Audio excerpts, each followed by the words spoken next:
സൂറത്തുൽ ബഖറയിൽ കാണാം, ദേഷ്യത്തിന്റെ മേൽ ദേഷ്യം, കോപത്തിന്റെ മേൽ കോപം അള്ളാഹുവിൽ നിന്ന് നേടിയെടുത്തവരാണ് യഹൂദന്മാർ.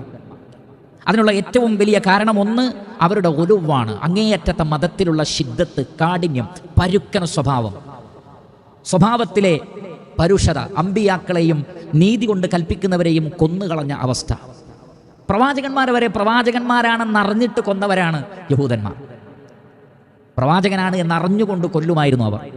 നീതി പറയുന്നവരെ ഇഷ്ടമില്ല, ഹക്ക് പറയുന്നവരെ ഇഷ്ടമേ ഇല്ല യഹൂദന്മാർ, കൊന്നുകളഞ്ഞിരുന്നു. അതാണ് ഗൈരിൽ മഗ്ദൂബി അലൈഹിം.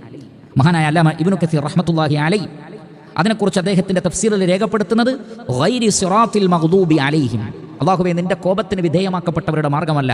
അല്ലദീന ഫസദത് ഇറാദത്തുഹും, അവരുടെ നിയ്യത്ത് തന്നെ ഫസാദായിപ്പോയി. ഇൽമുണ്ട് പക്ഷെ നിയ്യത്ത് ഫസാദായി. ഫഅലിമുൽ ഹഖ്ഖ വഅദലു അൻ, സത്യമറിയാം എന്നിട്ട് അതിൽ നിന്ന് തെറ്റിപ്പോയവരാണ്. വേദത്തിലൊക്കെ നല്ല അറിവാണ്, പക്ഷേ അതിൽ നിന്ന് തെറ്റിപ്പോയവരാണ്. അലിമുൽ ഹഖ് വഅദലു അൻ, സത്യമറിയാം അതിൽ നിന്ന് വിട്ടുപോയവരാണ്. മുഹമ്മദ് നബിയെക്കുറിച്ച്, അവർക്കുള്ള അറിവിനെക്കുറിച്ച് അള്ളാഹു പറയുന്നത് ചരിത്രകാരന്മാർ പറയുന്നതല്ല, അള്ളാഹു പറയുകയാണ്. അല്ലദീന ആതൈനാഹുമുൽ കിതാബ യഅരിഫൂനഹു കമാ യഅരിഫൂന അബ്നാഅഹും, സ്വന്തം മക്കളെ ഉമ്മയും വാപ്പയും തിരിച്ചറിയുന്നത് പോലെ മുഹമ്മദ് നബി റസൂലാണെന്ന് അവർക്കറിയാം. എന്നിട്ടും നബി സല്ലല്ലാഹു അലൈഹി വസല്ലമയെ വധിക്കാൻ എത്ര ശ്രമങ്ങൾ നടത്തി. അതാണ് അത്തരമൊരു ടീമിൻ്റെ മാർഗത്തിൽ അല്ലാഹുവേ നീ ഞങ്ങളെ ഉൾപ്പെടുത്തരുത്. അതുകൊണ്ടാണ് ഉലമാക്കൾ പറഞ്ഞത്, ഇൽമുണ്ടായിട്ടും അത് പ്രവർത്തിക്കാത്തവർക്ക് യഹൂദന്മാരുടെ ശുബഹത്തുണ്ട്. അതുപോലെ ആവരുത് മുസ്ലിമീങ്ങൾ.